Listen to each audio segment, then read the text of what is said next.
A lo largo de la historia, el término iglesia ha sido cuanto menos escuchado y pronunciado alrededor de todo el mundo. El origen y significado de la palabra viene del griego eklesia, que significa asamblea o convocación. Aunque podemos comprobar en la biografía de la iglesia que ésta ha tenido múltiples significados dependiendo del contexto en el que se use. Unos se refieren a ella como una estructura física, puede entenderse como una edificación o como un cuerpo místico o una institución religiosa de diferentes denominaciones. Incluso hay quienes determinan a un hombre como cabeza visible de ella.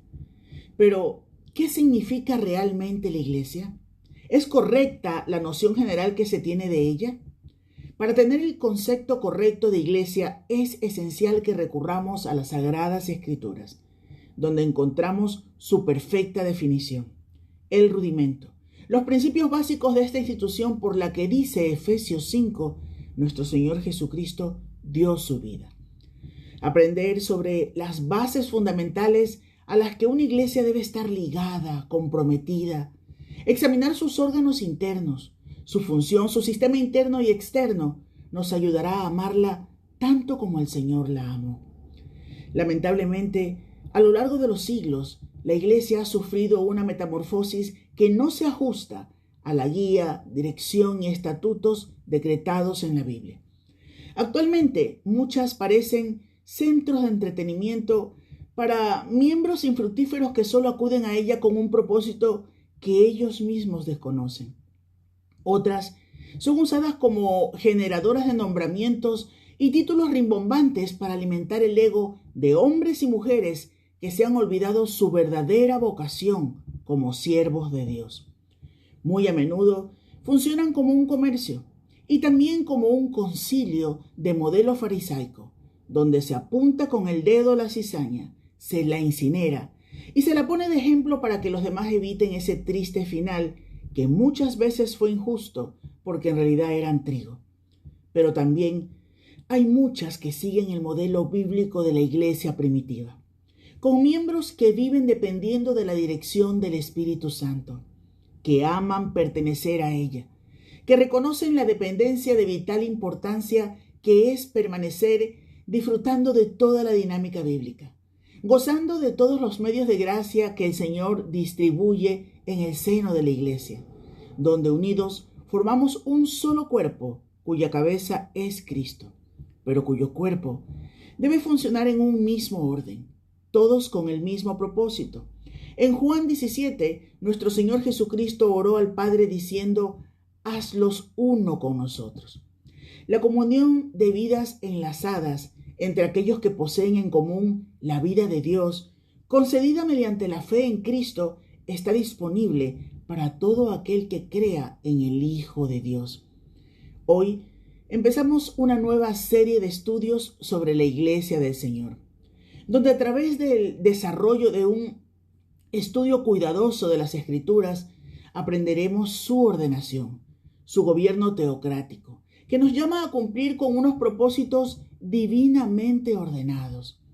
A través de las Escrituras aprenderemos cómo debemos conducirnos en la casa de Dios, que es la iglesia del Dios viviente, columna y baluarte de la verdad, como dice Timoteo, 1 de Timoteo 3:15. La iglesia es la posesión de Dios y nuestra responsabilidad es reflejarlo a Él en nuestras vidas, no solo cuando estemos congregados. Es decir, debemos ser columna y baluarte tanto dentro como fuera de la iglesia, para ir como lo indica 2 de Corintios 2:14, que dice: mas a Dios gracias, el cual nos lleva siempre en triunfo en Cristo Jesús, y por medio de nosotros manifiesta en todo lugar el olor de su conocimiento. Se imagina llevar esa influencia notoria, grata, con frutos visibles, predicando el Evangelio de Cristo no solo con palabras, sino también con nuestras vidas, llevando el olor de su conocimiento. Es fundamental que seamos guiados por la luz de la palabra de Dios para examinar, discernir, para entender lo importante que es todo lo que Dios ha revelado con respecto a su institución, la Iglesia. A continuación, damos inicio a esta enseñanza sobre la noción y definición de la Iglesia, que sin duda será de gran valor para todos. Permanezca con nosotros y al final recuerde compartir este programa.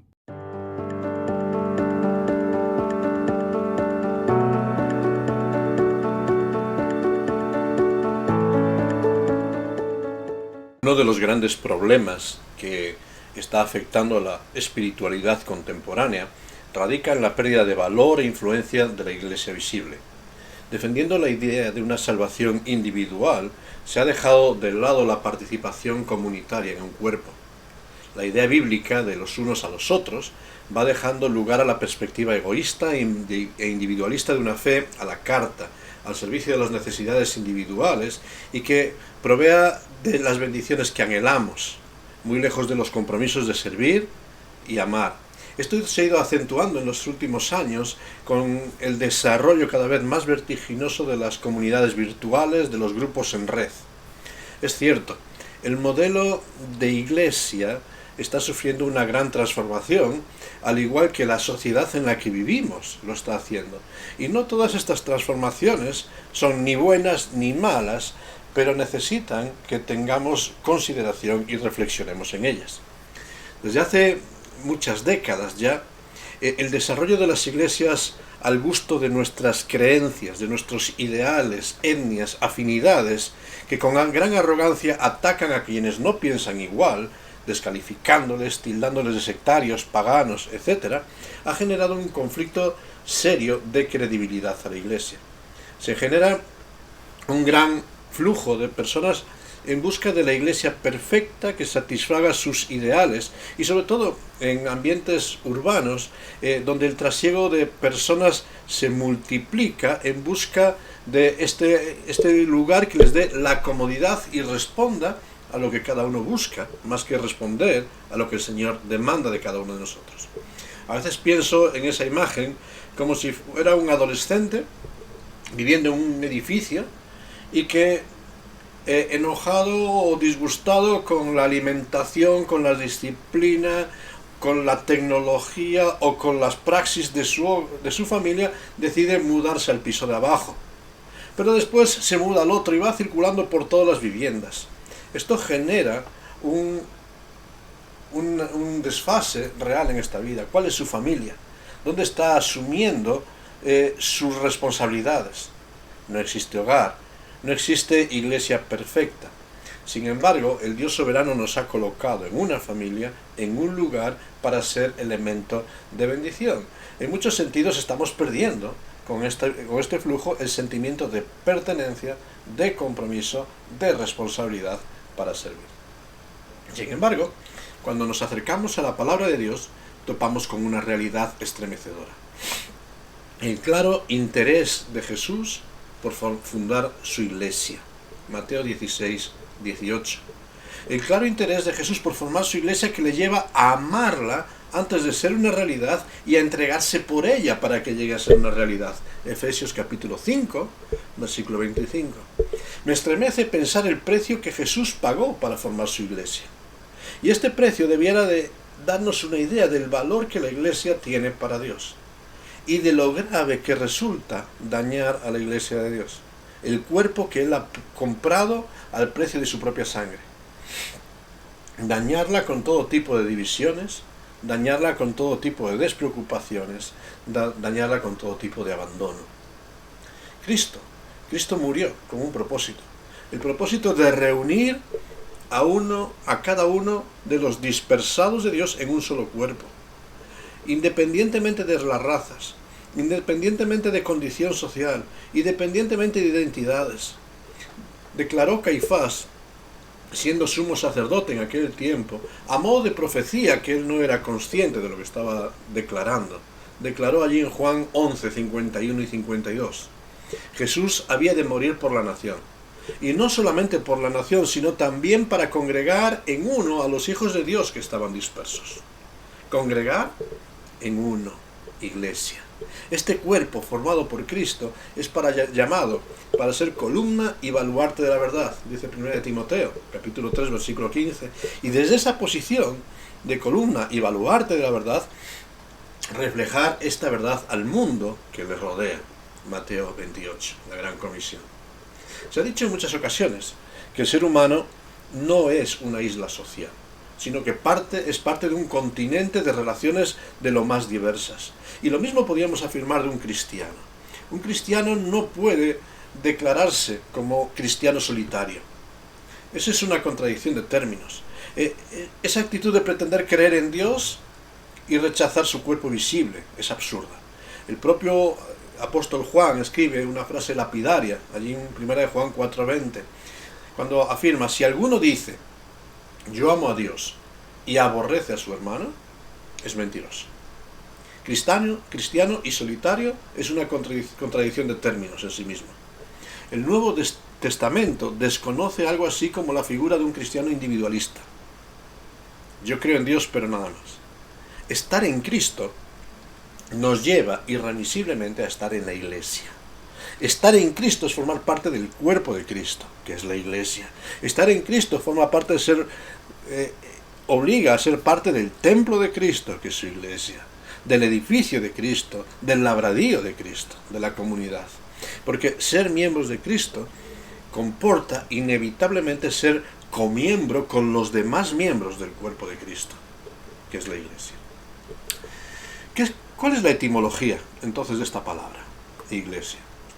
Cada vez que usamos este término, Iglesia, y quizás por eso surgen en nuestra mente muchos conflictos, aparecen acepciones semánticas tradicionales que generan conflicto. A veces hablamos de iglesia y pensamos en un edificio dedicado al culto. De ahí la expresión vamos a la iglesia, o en tal lugar está la iglesia central de la ciudad.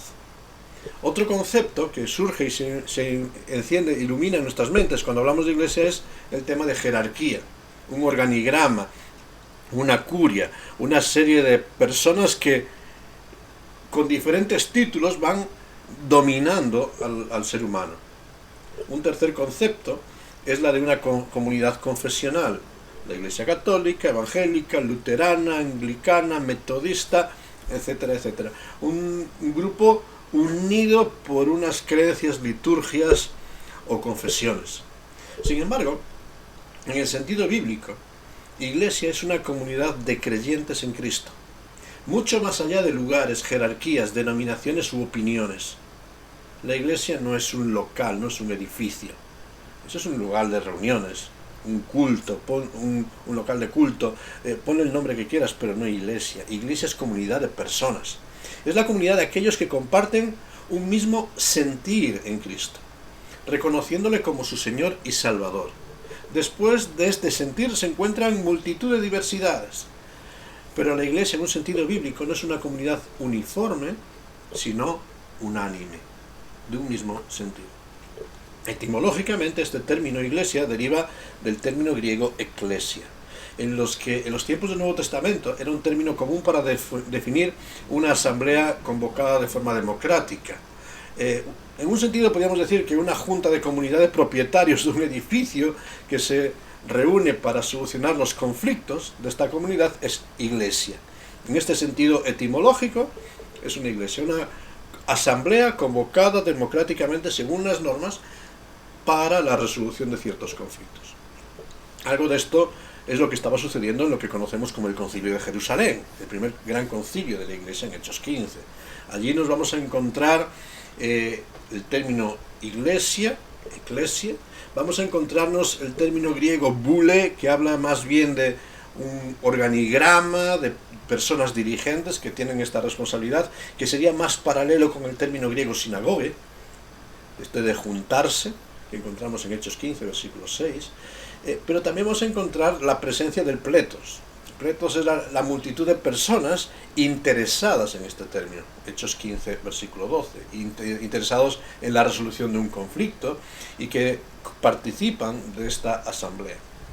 O sea que en asamblea encontramos no solo una convocatoria, eclesia, sino una participación del plethos, del pueblo, de multitud de personas, pero también hay un organigrama, hay una responsabilidad, es una gule.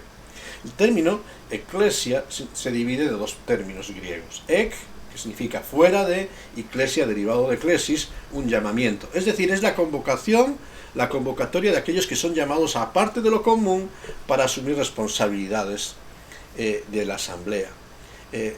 Este término se va a emplear en más de 100 ocasiones en el Nuevo Testamento, sin que implique siempre un concepto de separación, aunque cuando vamos a estudiar posteriormente el concepto de la iglesia en la Biblia, va a exigir una separación de los valores de la sociedad en medio de la cual está desarrollándose, para la iglesia seguir los valores de Cristo.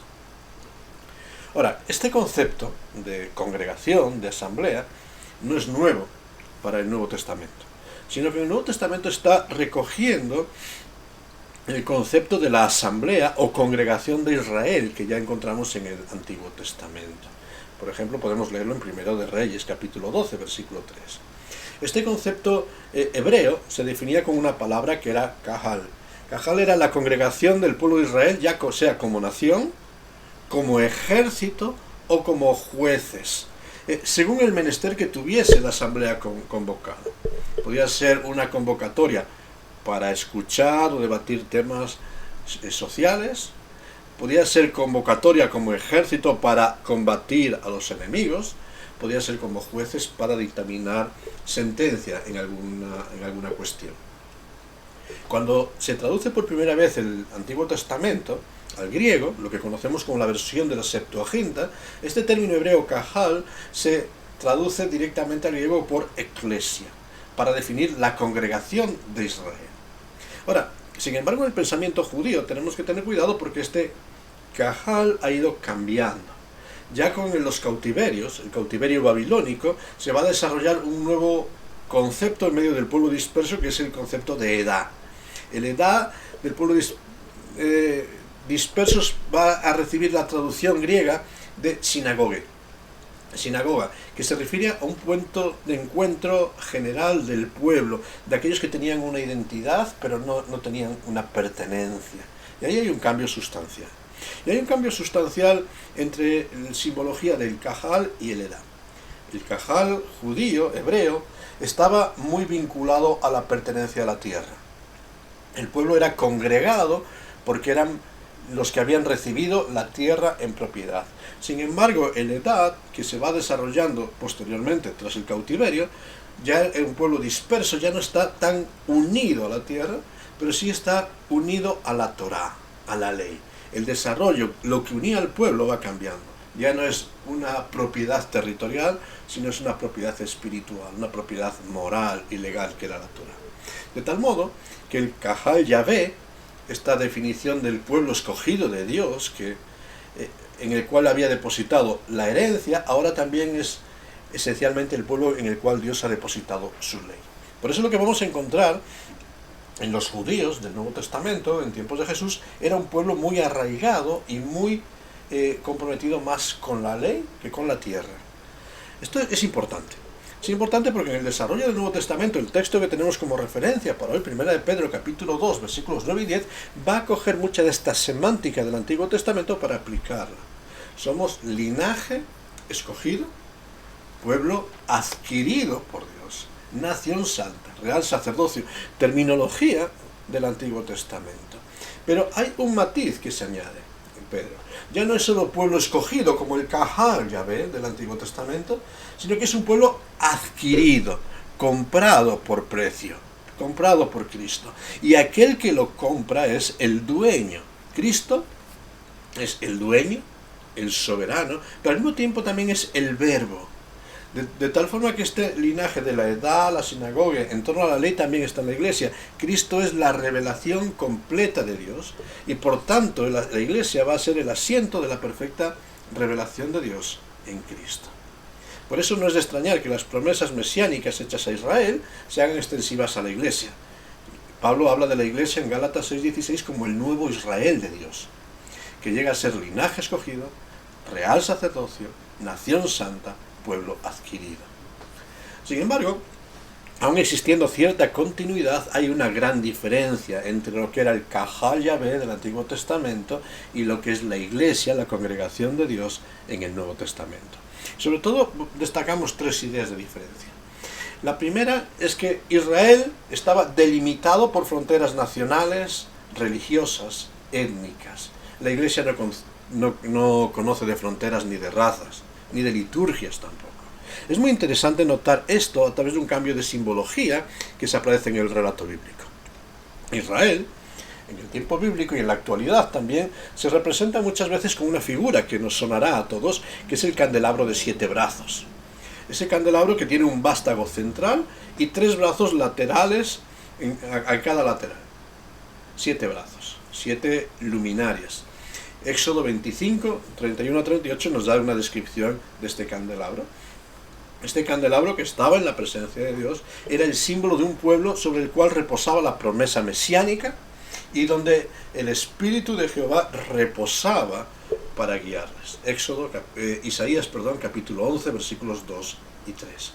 Sin embargo, y aunque muchos cristianos hemos cogido esta figura del candelabro de 7 brazos también como ilustración de el Israel de Dios, en el Nuevo Testamento esta visión cambia. Y ya cuando vamos a Apocalipsis, en el libro de Apocalipsis, la revelación que ve Juan, nos encontramos con que ya no hay un candelabro con 7 brazos, sino que hay 7 candelabros.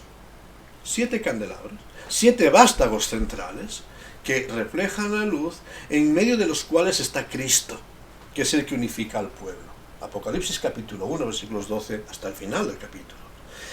Ya no hay límites geográficos, ya no todo está unido en una nación. Ya no hay límites étnicos que encierren a la Iglesia, sino que lo único que une a la Iglesia ahora es la autoridad central de Cristo como Señor. Hay un solo Señor, hay una sola cabeza, hay un solo líder para el pueblo, que es Cristo el Señor. Efesios capítulo 4, versículo 5. Pero a la par que encontramos este proceso, también encontramos que el camino de redención se trastoca, es inverso en Israel. Fíjate, cuando Dios llama a Israel, llama a una nación. Y en medio de la nación, muchos miembros. En la parábola que encontramos en Isaías capítulo 5, de la viña, vemos que Dios escoge una viña dentro de la cual hay muchas vides. Una viña limitada con muchas vides dentro.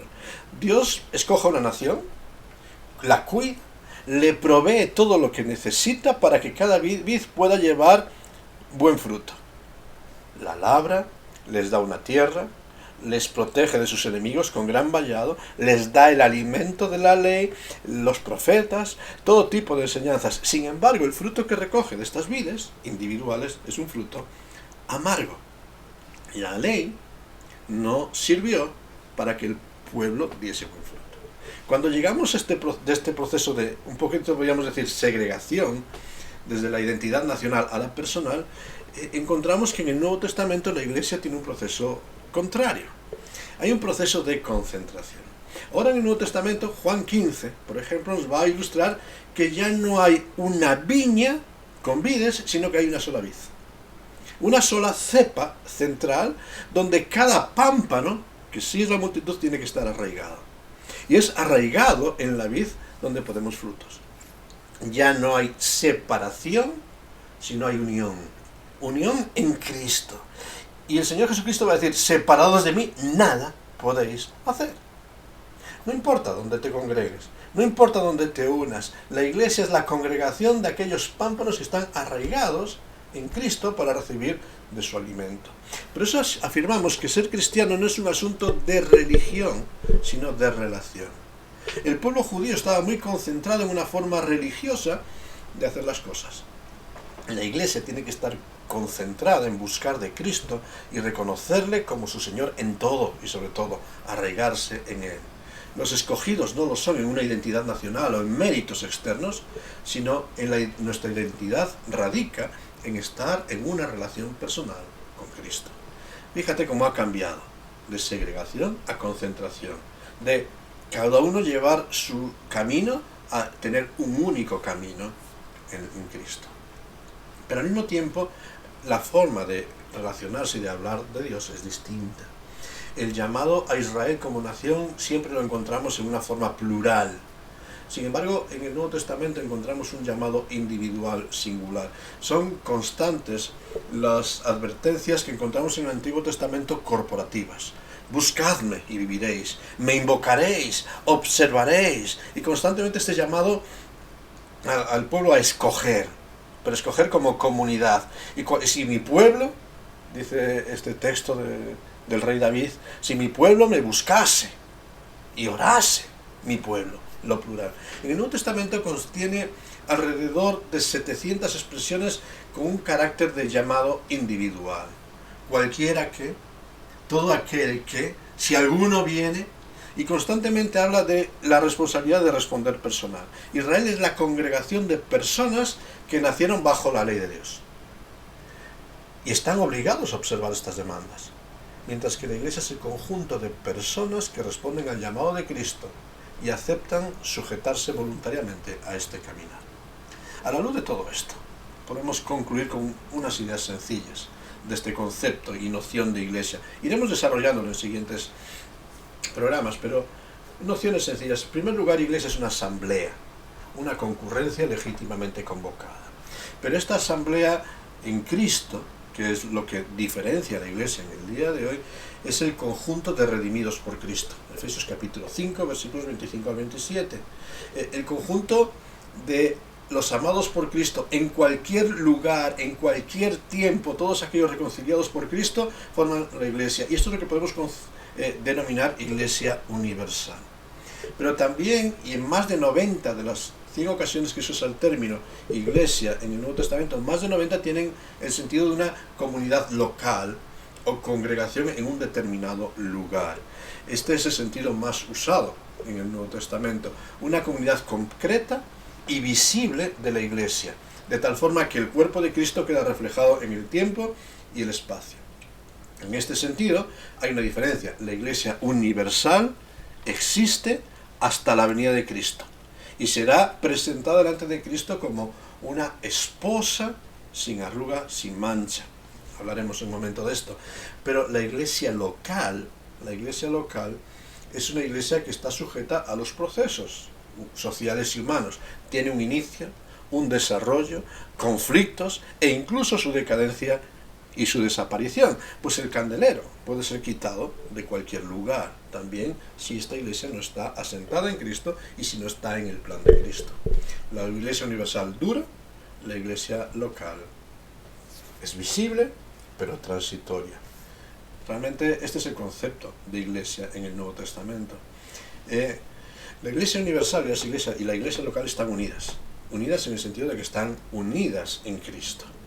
Pero cada iglesia local, cada candelero es independiente, es individual, es una visión completa de un organismo vivo, donde la iglesia universal se hace visible. La iglesia no está compuesta de entidades subordinadas, sino por creyentes salvados en Cristo. Y lo que nunca vamos a encontrar en la Biblia es el concepto de iglesias denominacionales, iglesias bíblicas, iglesias determinadas por una línea X de pensamiento. La iglesia es la iglesia de Dios, la iglesia del Señor, la iglesia de Cristo, el edificio de Dios, incluso en referencia a sus miembros, por circunstancias puede ser iglesia de gentiles, de santos, de primogénitos en el Nuevo Testamento. No vamos a encontrar nunca iglesias paulinas, petrinas, juaninas, aunque allí en Corinto podemos ver aquellos que eran seguidores de Apolos, de Cefas, de Pablo y los más espirituales de Cristo, como si alguno de ellos fuesen fundadores de las mismas. No hay nada de esto. Ninguna iglesia, ninguna denominación puede estar proliferando a la sombra de ningún personaje humano, porque el único centro de la iglesia es Cristo. Se afirma que Lutero dejó dicho: yo ruego que dejéis mi nombre al lado y toméis el de cristianos. ¿Quién es Lutero? Mi doctrina no es mía. Yo no he sido crucificado por nadie. Y en este sentido también lo dijo Pablo allí en Corinto. La iglesia es una antesala del reino de Dios. Es una antesala en la tierra del reino de Dios en los cielos. Una antesala donde los valores del reino de Dios se tienen que manifestar e influenciar el entorno. Y ahí tenemos una de las grandes crisis de la iglesia también, porque en ella confluyen, queramos o no, las influencias del cosmos sujeto a la condenación en el que vivimos. Y confluyen para que por medio de la fe vaya emergiendo un pueblo de Dios, un pueblo creciendo en los principios del reino de Dios, principios de amor, de respeto, de desarrollo, de servicio, de compromiso, de gloria para Cristo, una voz que alce para hablar de Cristo en medio de tiempos de oscuridad. La Iglesia no es perfecta, más bien todo lo contrario, porque está compuesta de miembros imperfectos, pero que caminamos en un mismo sentido.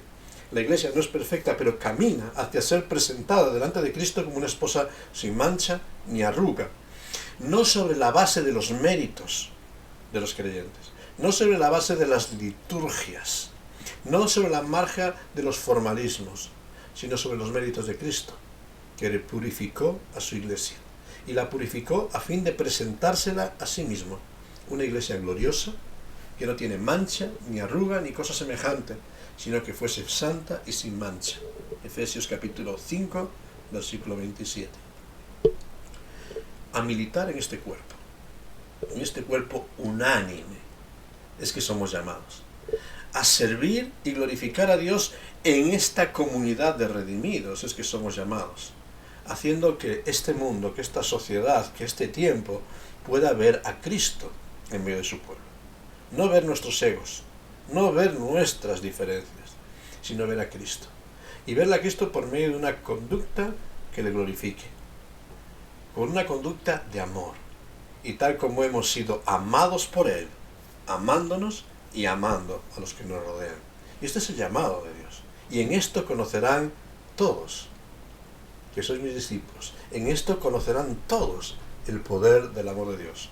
Si en medio de la diversidad somos capaces de mantener la unanimidad, de amar y servir a Cristo, aun a pesar de toda la diversidad. Que el Señor nos bendiga y nos ayude a reflejarle en medio de este tiempo.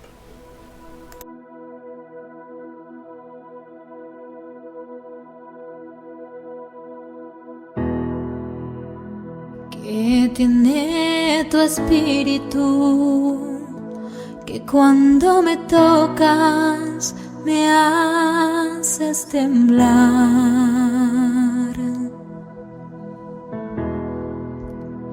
y que es tu presencia que al manifestarse tengo que llorar.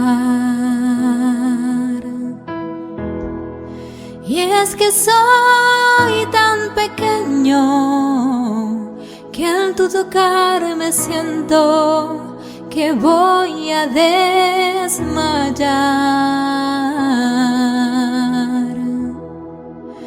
Y sé que tu presencia no hay aquí en la tierra con que comparar.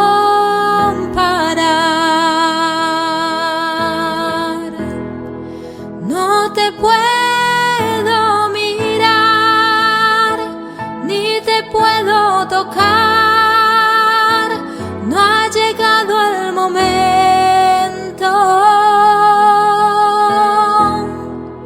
Y hay veces que en mi afán creo que ya tú no estás, pero vuelvo y te siento.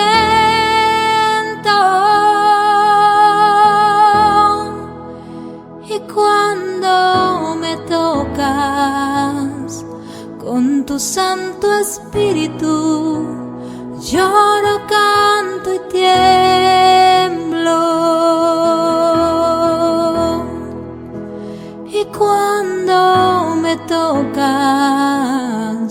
con tu Santo Espíritu, lloro, canto y tiemblo.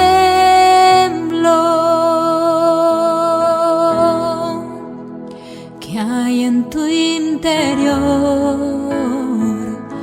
¿Qué sientes por mí? No sé cómo me amas.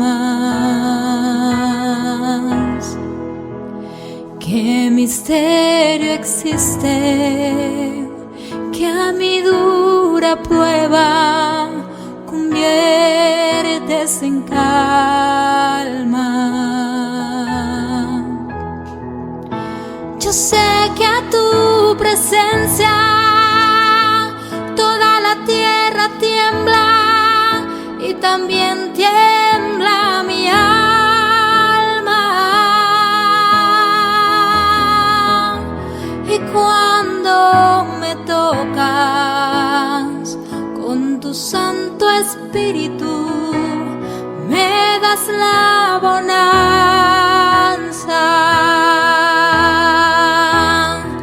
No te puedo mirar, ni te puedo tocar, no ha llegado el momento.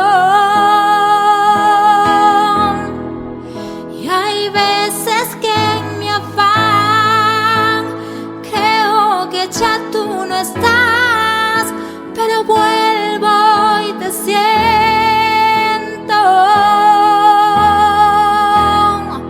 No te puedo mirar, ni te puedo tocar, no ha llegado el momento.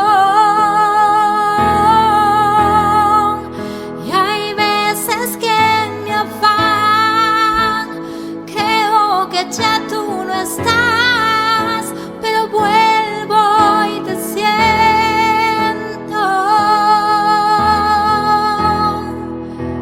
Y cuando me tocas con tu Santo Espíritu, lloro, canto y tiemblo. Y cuando me tocas con tu Santo Espíritu, lloro, canto y tiemblo.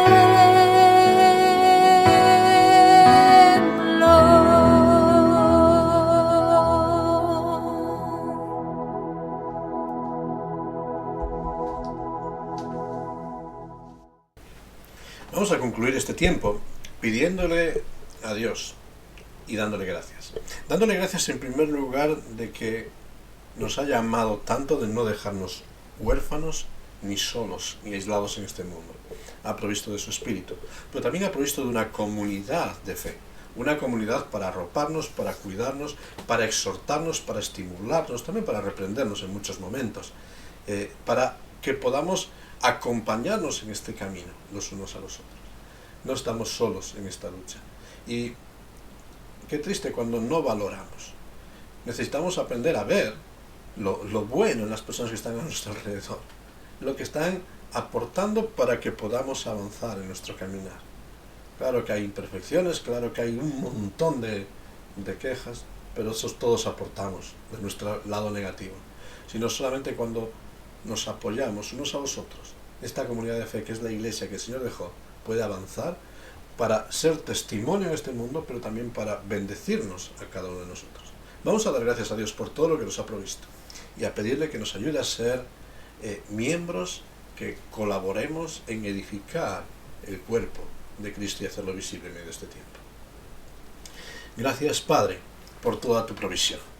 Gracias porque nos provees no solo de bienes espirituales para nuestro perdón y nuestra esperanza en ti, sino también bienes materiales para transitar durante este camino.